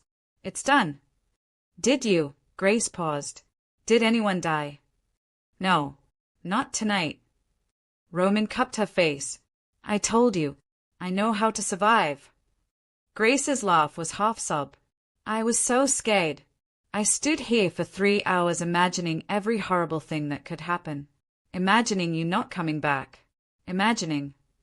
Roman kissed her, stopped her words with his mouth, poured everything he felt into that kiss. Every fear, every relief, every ounce of love he'd been too afraid to name. When they broke apart, Grace was crying. "I love you," she said. "I know it's too soon. I know we barely know each other. I know this is crazy and dangerous and probably stupid. But I love you, Roman. And I needed to say it, in case I never got another chance." Roman felt something crack open in his chest. Something he'd kept locked down for 20 years. Something he'd thought was dead. "I love you too," he said, and the words felt like freedom. "I love you so much it terrifies me. I love you enough to walk into warehouses full of men who want me dead. I love you enough to burn this city down if anyone ever threatens you again." Grace smiled through her tears. "That's very dramatic." "I'm a dramatic man." "You're my dramatic man." "Yes," Roman agreed. "I am." They stood there in the middle of the security firm, holding each other while the city hummed outside, while danger still lurked in shadows, while the world kept spinning regardless of whether two people found each other in the chaos. But for that moment, none of it mattered. For that moment, they were safe. They were together. They were home. If your heart's racing too, take a breath, and don't forget to like, comment, subscribe, and check the description box below for more unforgettable love stories. "Take me to bed," Grace said softly. "Not for," she blushed. "I just want to lie next to you. I want to know you're real, that this isn't a dream I'm about to wake up from." Roman lifted her easily, carried her to the bedroom in the back of the building, laid her down gently and stretched out beside her. They didn't undress, didn't do anything but hold each other. And somewhere between heartbeats, between breaths, between moments of past and future, they fell asleep. Together, safe, alive, and for the first time in both their lives, not alone. The weeks after the warehouse became months. Dimitri kept his word. The Volkovs withdrew from cross territory. Word spread through the city's underground that Roman Krasno's was untouchable, that threatening him meant declaring war on a man who'd already won. Grace moved into Roman's penthouse. Not immediately, not all at once, but gradually. A drawer of clothes, then a toothbrush, then books on his shelves and photos on his walls. Until one day, Grace realized she couldn't remember the last time she'd slept in her old apartment.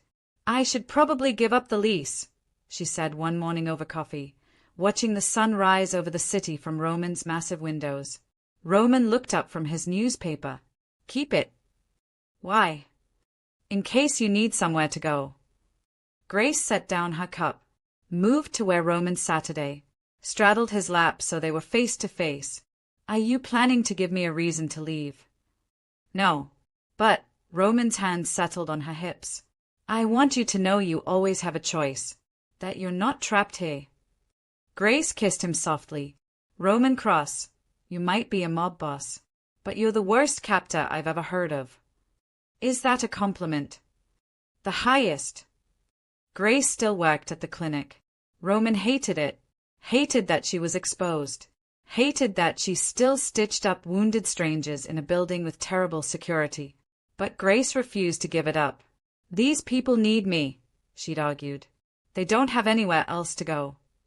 I could fund a better clinic, with security, proper equipment. And you will.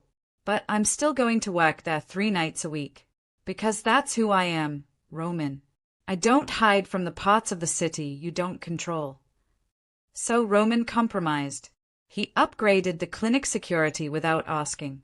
Put Vincent and 2 other men on permanent rotation. Made sure Grace had a panic button that connected directly to him. And every night she worked, Roman didn't sleep until she was home safe. You're going to exhaust yourself, Grace said after finding him awake at 3 a.m. for the 4th night in a row. I'm fine. You're not. You're checking your phone every 5 minutes, wearing a path in the floor. Roman, I have Vincent with me. I have a direct line to you. I'm as safe as anyone can be in this city. Safe isn't safe enough. Roman pulled her close. You don't understand. Every minute you're not here, I'm calculating risks, imagining scenarios, preparing for the worst. That's not living. That's just surviving with better furniture. Roman laughed despite himself. You have a point. So trust your security. Trust Vincent. Trust me. Grace framed his face with her hands. I survived 10 years in this city before you. I know how to be careful. You're right. Roman kissed her forehead. I'll try to be better about this. He wasn't better, but Grace loved him anyway. Marcus came to dinner once a month. The first time was awkward. Marcus showed up to the penthouse and stared at the luxury like he'd landed on another planet. Roman was stiff and formal, uncertain how to interact with someone who mattered to Grace but held no business value to him. So, Marcus said over steaks that probably cost more than his rent, "You're the guy who found me." "Yes." "And you're dating my sister." "Yes." "And Marcus glanced at Grace, then back to Roman. "You're in what? Import-export?" Roman's lips twitched. "Something like that." "Right." Marcus set down his fork. "Look, I'm not stupid. I know you're not a legitimate businessman. I know my sister is involved with someone dangerous. And honestly, that terrifies me." Roman leaned back in his chair, met Marcus's eyes directly. "It should terrify you. Grace has a target on her back because of me. She's in danger every day she's in my life. And if I were a better man, I would have walked away the moment I realized what she meant to me." Grace reached for Roman's hand under the table. "But I'm not a better man," Roman continued. "I'm a selfish one. Because I can't walk away from her. And I won't. So all I can promise you is that I will protect her with everything I have. Every resource. Every weapon. Every ounce of power I've spent 20 years building. Your sister is the most important thing in my world. And I will burn it all down before I let anyone hurt her." Marcus was quiet for a long moment. "Then, you really love her?" "More than I thought I was capable of loving anything." Marcus looked at Grace. "Are you happy?" Grace squeezed Roman's hand. "Yes, happier than I've ever been." "Then I guess that's all that matters."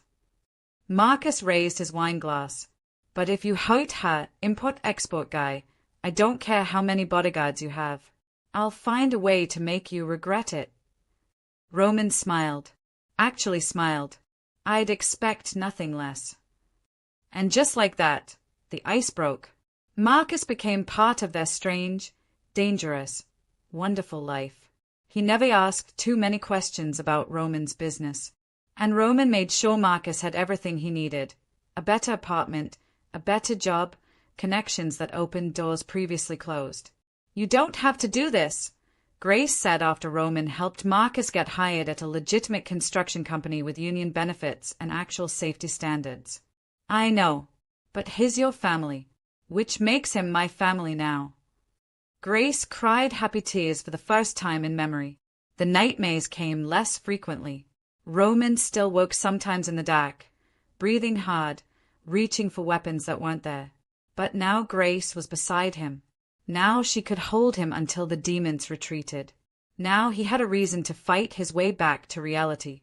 "Tell me what you dream about," Grace said one night after a particularly bad episode. Roman was quiet. Then, "My father. The night he died. I'm 16 again. Watching him bleed out. Knowing I'm next. Knowing I have to become something I'm not to survive." Grace's heart ached. How old was he? 42. Same age I am now. Roman's voice was hollow. "I'm living on borrowed time, Grace. Men like me don't make it to 50. You will. You don't know that." "Yes, I do." Grace propped herself up on one elbow, looking down at him. "Because you're not your father. You're smarter, more careful, and you have me, which means you have someone making sure you eat vegetables and sleep occasionally and don't work yourself to death." Roman smiled in the darkness. "Is that your job now? Keeping me alive?" "Someone has to do it. You're terrible at it." Roman pulled her down, kissed her thoroughly. "I love you." "I know. Say it back." "Make me." Roman did, and for a while, the nightmares stayed away. 6 months after the warehouse, Roman asked Grace to marry him. It wasn't romantic, wasn't planned.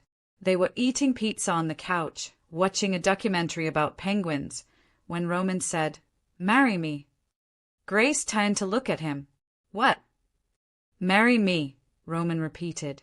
"I know it's insane. I know we've only been together 6 months. I know I'm probably the worst possible husband material.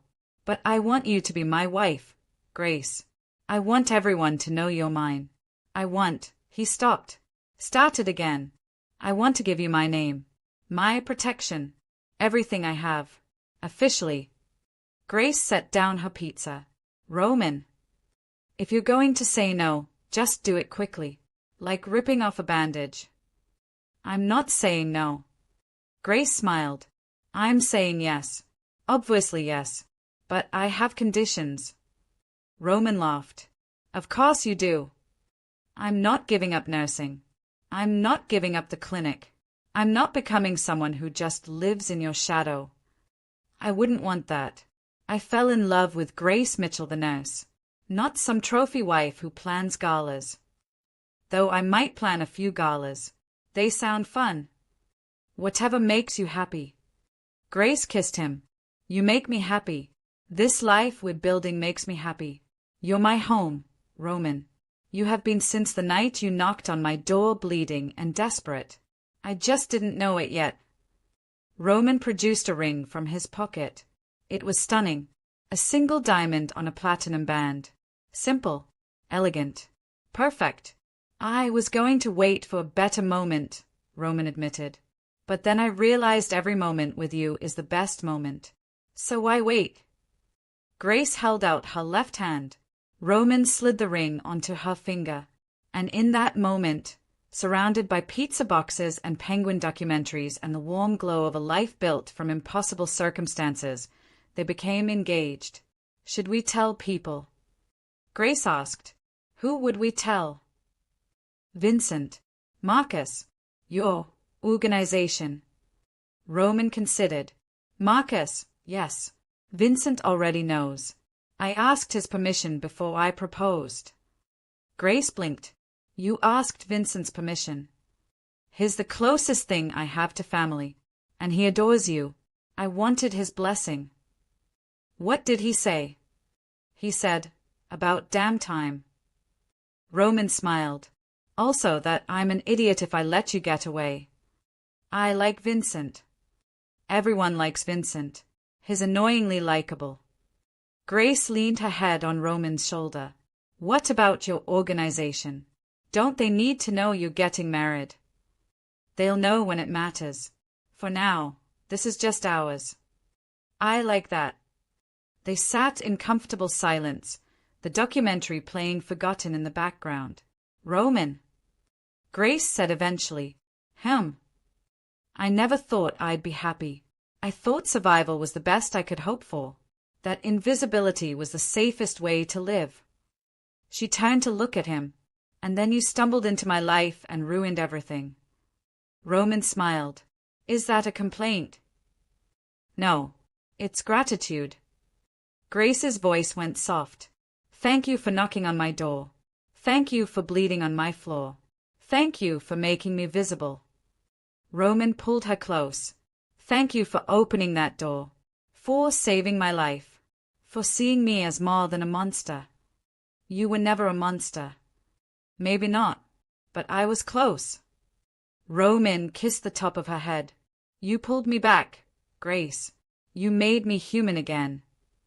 Then we saved each other. Yes, we did. And there, in the quiet of their penthouse, with the city glowing below and their future stretching ahead, Grace Mitchell and Roman Cross held each other. Two broken people who'd found wholeness in the most unlikely place. Two survivors who'd learned that living and surviving weren't the same thing. Two souls who'd discovered that love was worth every risk. Before we close this chapter, take a moment, like, comment, subscribe, and check the description box below. Every small gesture helps the next story find its way to you. The wedding was small. Just Marcus, Vincent, and a handful of people Roman trusted with his life. They married in the penthouse at sunset. The city spread out behind them like a promise. Grace wore a simple white dress. Roman wore his best suit.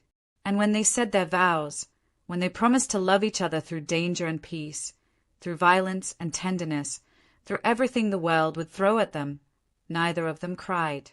They'd already cried enough. Now it was time to live.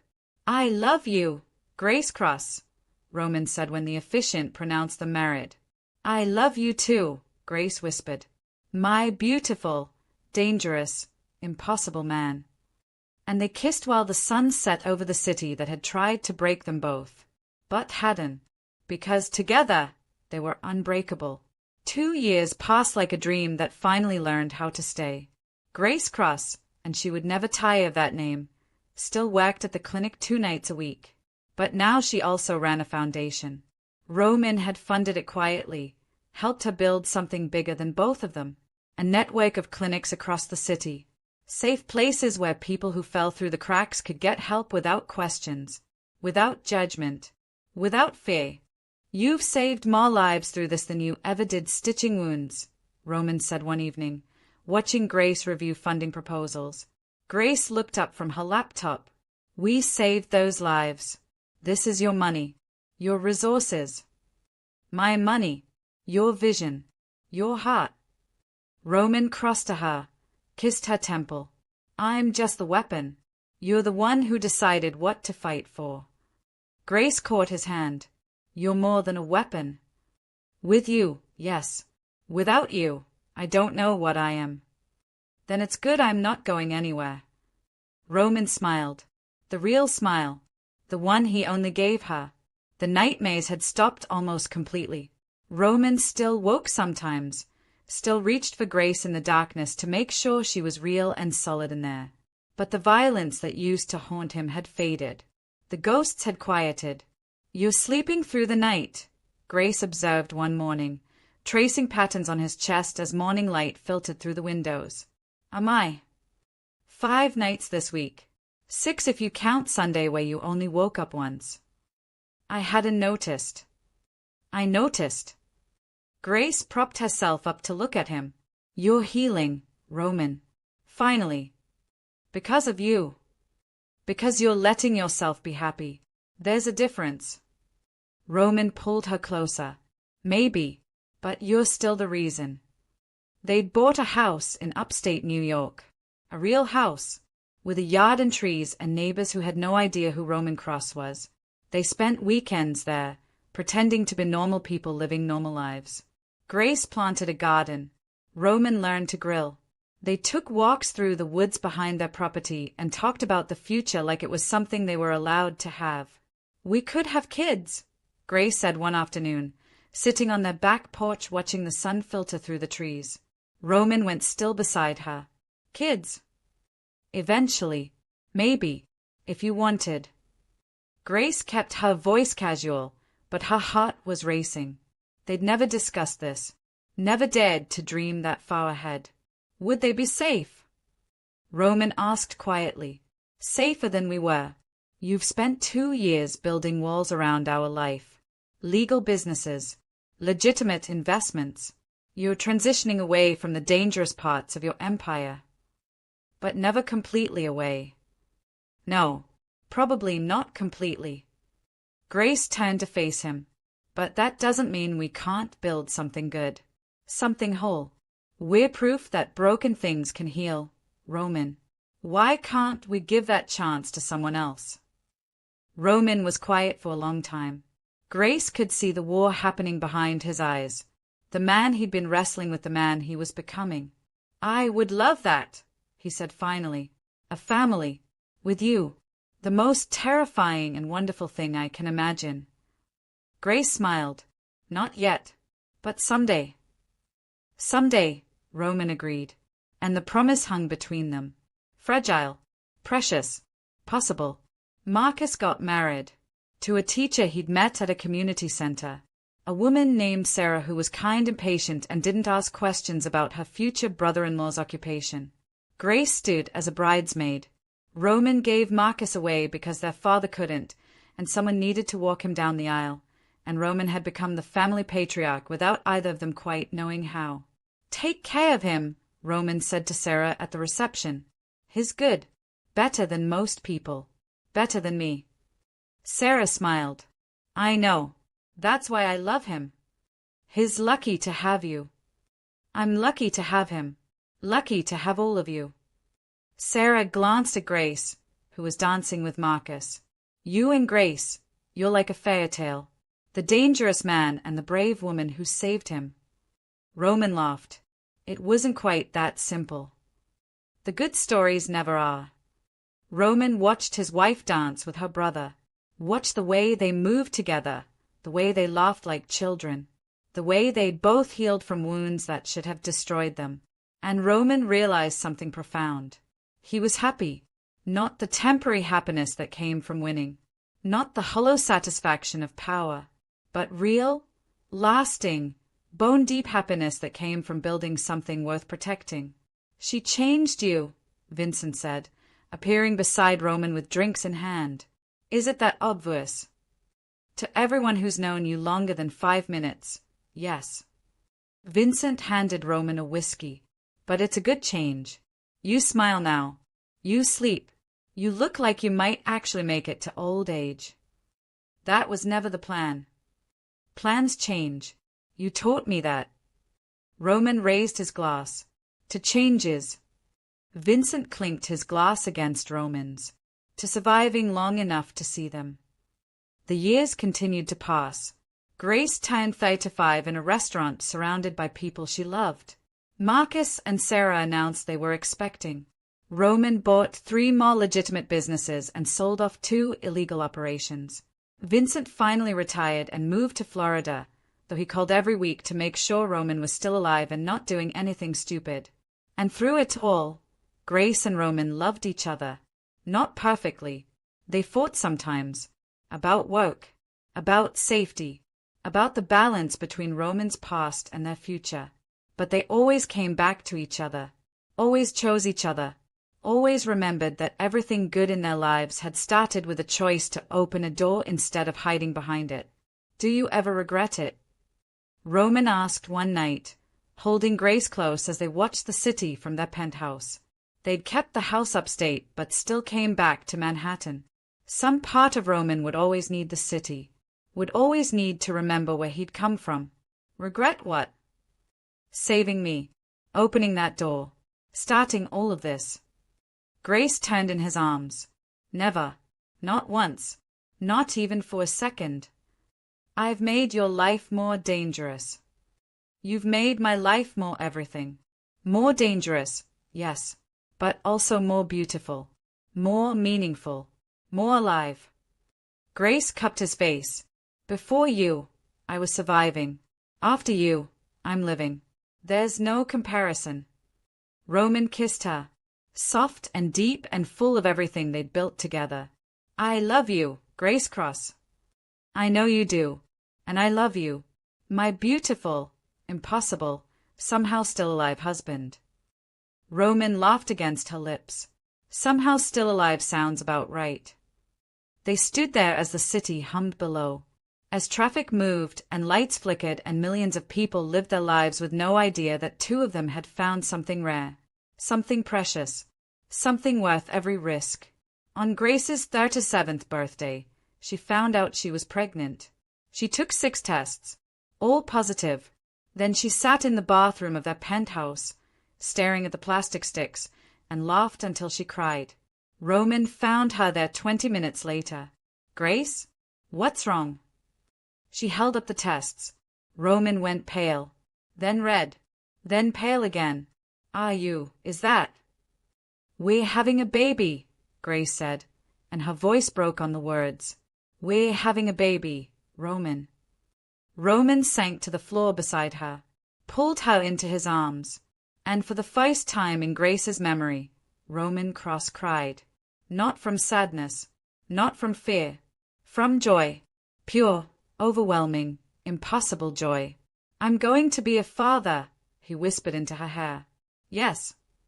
I don't know how to be a father. Neither did yours, probably. We'll figure it out. Roman pulled back, touched her stomach with reverent hands. What if I'm terrible at it? What if I can't protect them? What if? Grace covered his hand with hers. What if you're wonderful at it? What if you're the father you wished you'd had? What if this child is the luckiest kid in the world because they have you? Roman looked at her with eyes full of wonder. You really believe that? With everything I am. And in that bathroom, surrounded by positive pregnancy tests and the ghosts of who they'd been, Grace and Roman held each other. 2 broken people who'd somehow made something whole. 2 survivors who'd learned that the future could be kinder than the past. 2 hearts that had found each other in the dark and built a light strong enough to guide someone new into the world. They named her Hope, because that's what she was, what she represented, what she gave them every day of her perfect, impossible life. Hope Cross came into the world screaming, as healthy and stubborn as her mother. Roman held her with shaking hands, terrified he'd break her, and fell in love for the second time in his life. She's perfect, he whispered, staring at his daughter like she was a miracle. Which she was. She's ours, Grace said from the hospital bed, exhausted and radiant and more beautiful than Roman had ever seen her. Ours, Roman repeated, and the word felt like a promise, a vow, a future carved in stone. Hope grew up in a world of careful contradictions. She knew her father was important, knew people respected him in ways she didn't quite understand. But she also knew he made pancakes on Sunday mornings and read her stories at bedtime and cried during the sad parts of Disney movies. She knew her mother was a healer, knew people came to her for help, knew that the house was always full of people who needed saving. But more than any of that, Hope knew she was loved. Completely. Unconditionally, without reservation. Tell me the story again, Hope said on her 5th birthday, curled in her father's lap as the sun set over the city. Which story, Firefly? The one about how you and Mom met. Roman smiled, looked at Grace, who was leaning against the doorframe listening. It's not a very traditional story. I don't like traditional stories. I like real ones. Roman's heart clenched. All right. Once upon a time, there was a man who thought he was a monster. Were you really a monster, Daddy? I thought I was. But then one night, when I was hurt and scared and sure I was going to die, a brave woman opened her door. Mommy. Your mommy. And instead of being afraid, instead of turning me away, she helped me. She saved my life. Because Mommy saves everyone. Grace moved into the room, sat beside them. I saved some people, but your father saved me right back. Hope looked between her parents with eyes that were a perfect mix of both of them. How? He taught me that being invisible wasn't the same as being safe, that being seen, being loved, being chosen, that's what makes life worth living. Roman pulled them both close, his wife, His daughter. His entire world contained in the circle of his arms. And then what happened? Hope asked. Then we built a life, Roman said. We built a home. We built a family. And then you came along and made everything even better. Hope giggled. I'm the best part. You're definitely the loudest part, Grace teased. The loudest and the best, Roman agreed, kissing the top of Hope's head. They sat together as the city darkened outside, as lights flickered on across Manhattan, as millions of lives continued in their own orbits, unaware of the small miracle happening in one penthouse. A miracle that started with a knock on a door, with a choice to save instead of hide, with two broken people brave enough to believe they could be whole. If stories like this linger in your heart long after they end, don't leave just yet. Like, comment, subscribe, and check the description box below, and let the next story find you when the night grows quiet again. Years continued to accumulate like treasures in a vault Grace and Roman hadn't known they were building. Hope turned 10, then 12. Then suddenly she was 15 with her mother's eyes and her father's stubborn determination. She wanted to be a doctor, or maybe a lawyer, something that helped people, because that's what cross women did. Cross women, Grace repeated one evening after Hope had gone to bed, full of teenage certainty about changing the world. When did that become a thing? The moment you opened your door, Roman said. You started a legacy, Grace. Hope sees what you built. The clinics, the foundation, the lives you've touched. She wants to be like you. God help her. God help the world. It's getting two of you now. Grace laughed and leaned into her husband's embrace.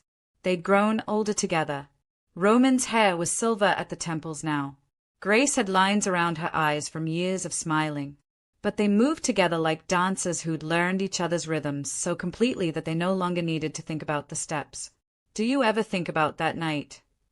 Grace asked quietly. The night you showed up at my door. Every day. What do you think about? Roman was quiet for a moment. I think about how I should have died. How any rational person would have called the police or closed the door or let me bleed out in the hallway. And I think about how lucky I am that you weren't rational. That you were brave and reckless and impossibly kind. I think about it too, Grace admitted. I think about the woman I was. So tired. So alone. So convinced that staying invisible was the only way to survive. And I wonder what she would think if she could see us now. What would she think? Grace turned to look at Roman, at the man who'd stumbled into her life covered in blood and changed everything. She'd think it was impossible. That fairy tales like this don't happen to people like us. But they do. But they do, Grace agreed. Just not the way we expect. Roman pulled her closer. I'm grateful every day that you saved me, Grace. Not just my life, but me. The man underneath all the violence and fear. You saw him when no one else did, when I didn't even see him myself. And you saved me right back. You made me visible. You made me matter. You gave me a reason to stop surviving and start living. They held each other as the night deepened around them, as their daughter slept soundly in the next room, as the city they'd both survived continued its endless, grinding dance outside their windows. And Grace thought about the math of it all. 10 cars had surrounded her house the day after she'd saved Roman Cross. 10 cars that had terrified her, that had seemed like the end of everything safe and small and controllable in her life. But those 10 cars had been the beginning of being seen, of being protected, of being loved so completely that the danger seemed worth it, of building a life she never could have imagined when she was a tired nurse in a terrible apartment, stitching wounds and asking no questions and praying to stay invisible. What are you thinking? Roman asked, feeling her smile against his chest.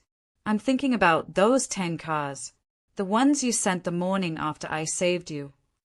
I scared you. You terrified me. I thought my life was over. Was it? Grace pulled back to meet his eyes. Yes, but in the best possible way. My old life ended. And this one began. The one where I get to be your wife. Hope's mother. Someone who matters. Roman touched her face with the gentleness that always surprised people who only knew his reputation. You always mattered, Grace. Even before me. You just didn't know it yet. Maybe. But you taught me to believe it. They stood and moved to the window. Looked out over the city that had tried to break them both and failed. The city where they'd found each other in the darkness. Where they'd built something bright enough to cast out shadows. Do you have any regrets? Grace asked. About any of it? Roman thought for a long moment. I regret the violence. The choices I made before you. The man I had to become to survive. He paused. But I don't regret where those choices led. Because they led to your door. And that door led to everything good in my life. Even the dangerous parts. Especially the dangerous parts. Because they taught me what was worth protecting. What was worth fighting for. What was worth dying for. Roman turned to face her fully. You, Grace. You and Hope. You're worth everything. Grace felt tears prick her eyes. After all these years, he could still do this to her. Still make her feel precious. Chosen. Seen. I love you, she whispered. I will love you until the day I die and probably beyond that. You're my home, Roman Cross. You always will be. Roman kissed her. Soft and slow and full of years. And you're mine. My salvation. My anchor. My reason for everything. They held each other as the city glittered below, as time moved forward in its relentless march, as their story continued to unfold in ways neither of them could have predicted that night when a dying man knocked on a door and a brave woman opened it. Years later, when Hope Cross stood at her own graduation from medical school, when she looked out into the crowd and saw her parents sitting together, older now, silver-haired and weathered but still holding hands like teenagers, she understood something profound. Love wasn't always safe. It wasn't always easy. It wasn't always what you expected or planned or thought you deserved. But when it was real, when it was the kind of love that survived danger and distance and all the things that should have torn it apart, it was worth everything. Her mother had saved her father's life by opening a door.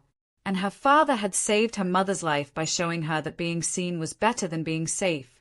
Together, they built something beautiful from broken pieces. A family. A legacy. A love story that started with blood and stitches and 10 black cars surrounding a rundown apartment building. And ended, though it never really ended, with peace. With joy.